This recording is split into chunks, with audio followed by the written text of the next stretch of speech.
আমরা সরকারকে অতিবিলম্বে বলতে চাই, আজকে আপনার হাজারির মধ্যে দেখছেন আজকে একই মুহূর্তে পরীক্ষণী হচ্ছে, আজকে একই টাইমে রাজা হচ্ছে, আজকে একই টাইমে রাঙ্গুনিয়া সীতাকুণ্ডে মিরেশ্বরায় সন্দীপ হচ্ছে। চট্টগ্রাম উত্তর জেলা নয়, চট্টগ্রাম দক্ষিণ জেলা নয়, পুরো বাংলাদেশ আজকে ছাত্র জেলা বিক্ষোভ মিছিল করছে। সাবেক সভাপতি মৌলানা ইসলামিক স্কলার রইসুদ্দিন ভাই হত্যার প্রতিবাদে আজকের এই মানববন্ধন বিক্ষোভ মিছিলে উপস্থিত আহলে সুন্নাত ইসলামী ফোরাম যুব সেনা ছাত্র সেনা সহ হাটহাজারী আপামর জনতা, আসসালামু আলাইকুম ওয়া রাহমাতুল্লাহ। এমন একটি সময় আমরা এখানে দাঁড়িয়েছি, আমাদের অন্তর ফেলে যাচ্ছে।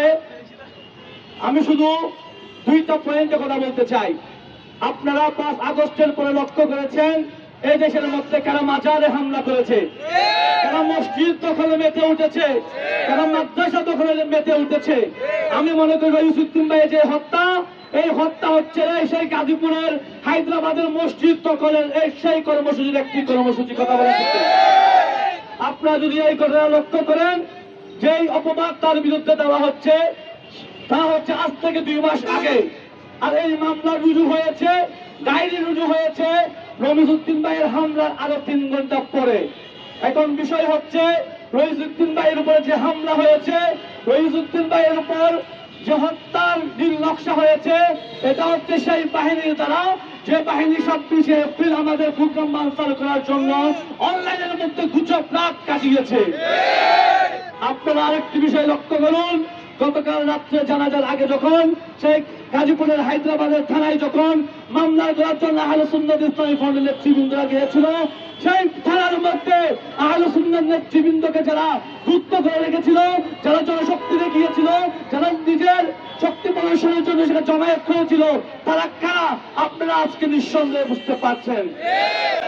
আমরা সরকারকে অতিবিলম্বে বলতে চাই, আজকে আপনার হাজারির মধ্যে দেখছেন আজকে একই মুহূর্তে পরীক্ষণী হচ্ছে, আজকে একই টাইমে রাজা হচ্ছে, আজকে একই টাইমে রাঙ্গুনিয়া সীতাকুণ্ডে মিরেশ্বরায় সন্দীপ হচ্ছে।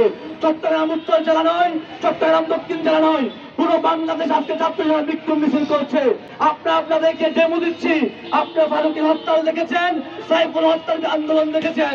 আমরা আপনাদেরকে বলতে চাই, আমাদের উত্তরতন কর্মকর্তা আপনাদেরকে 72 ঘন্টা আলটিমেটাম দিয়েছে, 24 ঘন্টা হয়ে গিয়েছে, এখনো মামলা থানা নেয়নি, এখনো আসামি শনাক্ত হয়নি, এখনো আসামি গ্রেফতার হয়নি।